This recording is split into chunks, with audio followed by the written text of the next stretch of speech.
习胖上台以后，我们看到了许多原先不太容易看得懂的问题。其实归根到底，除了2015年开始中国经济发生明确变化以后，不仅是美国，其实欧洲和日本都在调整与中国的关系。那么我们看到，长久以来，欧洲发出了自己的声音，尤其是德国，默克尔经常到中国来，马克龙也来过中国。他们甚至在中美发生问题以后，在香港出现游行以后，还到中国来。他们带来了欧洲的声音，甚至我们看到在华为问题上，在北约问题上，德国和法国都发出了自己的声音。他们跟美国的声音不是很一致的。人们淡忘了一点，除了欧洲、美洲，其实日本与中国的关系最近几年的变化也非常大。我们知道安倍作为日本首相，他是战后出生的，而且他是战后担任首相的过程中时间最长的一位。当然他中途下过台，是吧？他在中国人印象中间是一个权贵子弟，官二代因为他们家除了人们熟知的他的外祖父，是吧，外公这个岸信介以外，其实他的外叔公佐藤荣作也担任过首相。那么作为一家出了3个宰相，在日本政坛他也是著名的世家大族，而且他出生于战后，他有许多他可以不再负担的东西。我们中国人应该最熟悉的是他以自民党总裁的身份拜访过靖国神社。其实他担任首相期间也以内阁总理大臣的名义拜访过。他怎么解释的呢？他说他是向逝去的英灵汇报政绩，要打造一个永久和平的日本。所以他是一个比较喜欢玩弄政治技巧的人。在亚洲，他出访过很多2战期间日本曾经占领过的国家，而且他大张旗鼓地搞起了军援。他把日本现役装备到了服役期以后过了服役期以后，他把它修整一下，换个新的发动机，捐献给东南亚的这些国家。其实我们在东南亚经常能看到一些日本捐献的，譬如说公交车，它上面印个日本国旗，你就知道是他捐献的了。救护车它也会有一个日本国旗。你在人们经常看到的一些地方，你还能接触到的日本医院，是吧？日本友好医院，它也飘扬了日本国旗。作为日本国在亚洲的这些存在，其实它默默的用钱，用经济援助来为2战期间的战争做出自己的答案。他是愿意付钱的。所以你总认为好像他对原先的战争，原先曾经有过的侵略做出了悔改。其实在他这儿不是，他跟日本国民解释并不是这样的。他没有背上2战的包袱，他在国内国外对这些行为的解释更侧重于经济层面。而且从安倍上台以后，他一直推行货币贬值为主导的经济政策。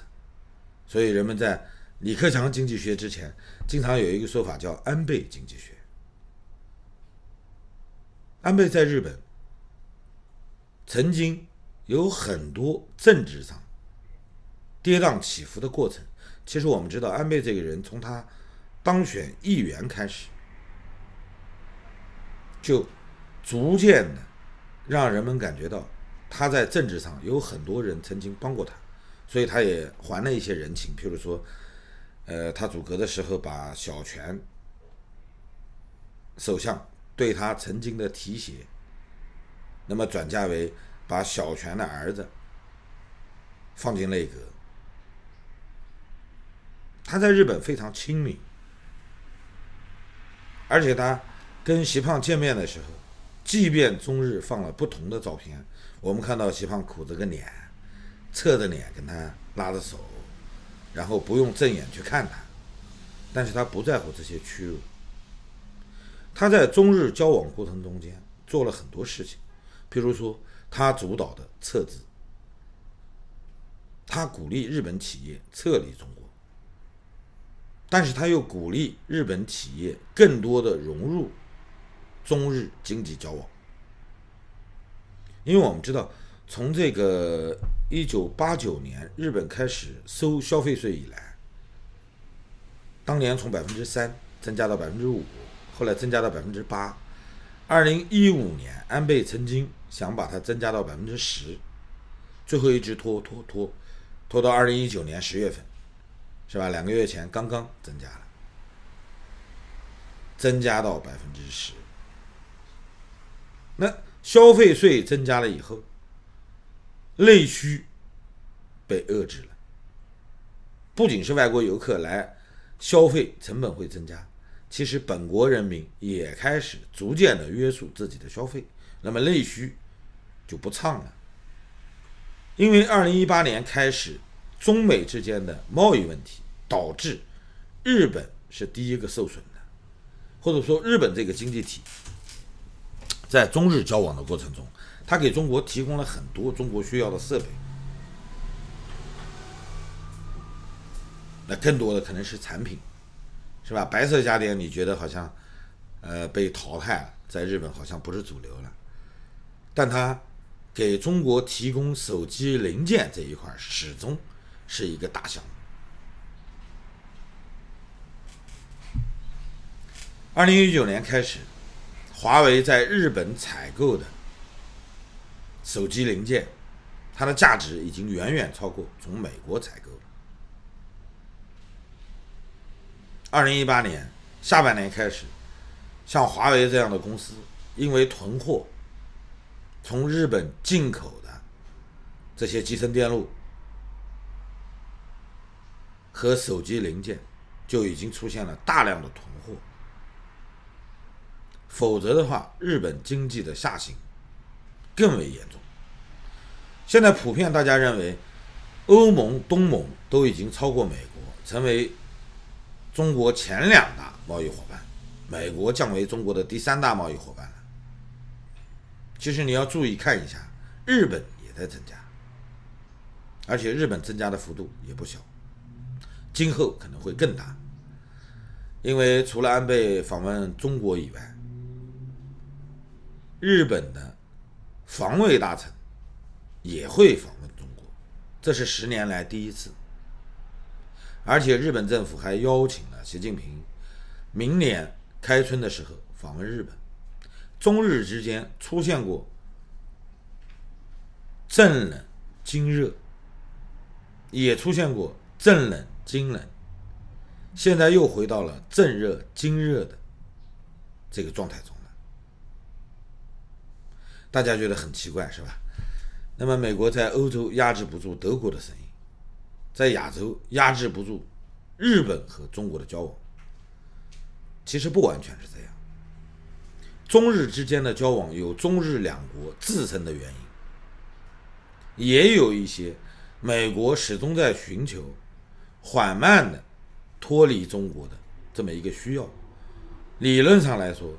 美国不可能马上就切断中美之间的经济交往，所以日本所有的行动你可以把它看成是川普政府默许的。这些大的经济活动不可能没有美国的默许，而且日本在打造一个全世代的福利国家。日本不像我们想象的经济上好像被中国超越了，其实始终没有，它有自己的经济盘面，而且非常稳健。他在许多地方他做到的福利社会，甚至我们经常说的对幼儿的这种扶持，对孩子的这些补助，对学龄儿童的这些政策上的倾斜，他都是靠增加的税收来做到的。他要打造一个针对日本老龄化社会，鼓励新生儿，鼓励民众多生育，来发展一个未来的稳健的福利社会。作为日本政府来说，他甚至把财政年度的预算平衡都推迟了好几年。它既不像中国是一个高税收、低福利或者叫零福利的国家，它也不是像北欧那样高税收、高福利过高让你承受不了的国家，它甚至也不像美国。更多的时候，日本在走一条自己的福利道路。所以我们今天看到，日本在撤离中国生产厂的同时，加大了与中国的经贸往来。好像你看起来很难理解，其实所有的经贸往来不仅是经济的，其实也是美国在亚洲政治策略的一个部分。日本从来就没有降低产能，虽然日本从2018年开始，所有日本受到采访的关联性的比较大的企业对所有的这种采访得到的答案都是一致的，从2018年开始经济就不景气了。2019年更多的人感觉到经济不景气了，但是没有关系，它还在预留的产能，维持着现行的运转。到目前为止，它在打造更多的出口方向，对中国它始终保持着出口，而且随时可以提高出口的产能。对它周边的国家，其实他也在这样做。所以在中日交往的过程中，我们仅仅看到了中国政府表现出来的这种前居后恭，是吧？刚开始不愿意跟安倍打交道，后来被迫跟他打交道。2015年中国经济开始出现问题了，习胖明确地提出要搞好中日之间的关系。那么一直到2019年，动不动我们就看到王毅这样的小丑去访问，跳出去蹦两句。其实日本有很多声音是从政治上在支持中国民主事业的，希望因为政治上的原因，因为习胖所有的做法违反了大家的认知，要求日本政府取消对习胖明年开春访问日本的邀请。所以我相信，即便未来习胖会访问日本，也会看到抗议的人群，而且有警察维护着秩序。在中日交往的过程中，我们看到一个非常灵活的日本执政团体，尤其是像安倍这样的领导人，他是要打造一个永不认错的日本，非常固执。他认为他的做法都是可以被国际社会理解的，他坚持自己的信念。其实他做的事儿，中国人并不知道，但是中国始终在感受到来自于日本的这些零件厂商的支持。今天在中国，你所有能够购买到的科技产品，绝大多数都有日本的零件。美国零件的比例在缩小，日本零件的比例在增加，所以你感觉质量没有明显的退化。中日之间的交往在中国引起了很大的反响，许多中国人其实得到了来自日本的友善的帮助，但是不愿意忘记历史。所以我们只能说，历史它总是会留下痕迹的。日本对中国经济的这种干预度其实很高，只是你没有感觉到，或者说你不愿意去正视它。未来的中日经济交往，随着中美之间的这种博弈，随时会发生变化。日本一直在寻求拉动内需，扩大出口，但是它扩大出口的层面不一定非要盯着你。我们今天看到中日之间的经贸交往在增加，它的比重在逐年加大，但是今后也有可能忽然之间就会急剧的降低。这是一个关注中国经济问题不得不关注的一个点。希望大家有时间看一下中日之间的交往背后的故事，其实很多，不像人们想象的那么简单。好了，谢谢大家，再见。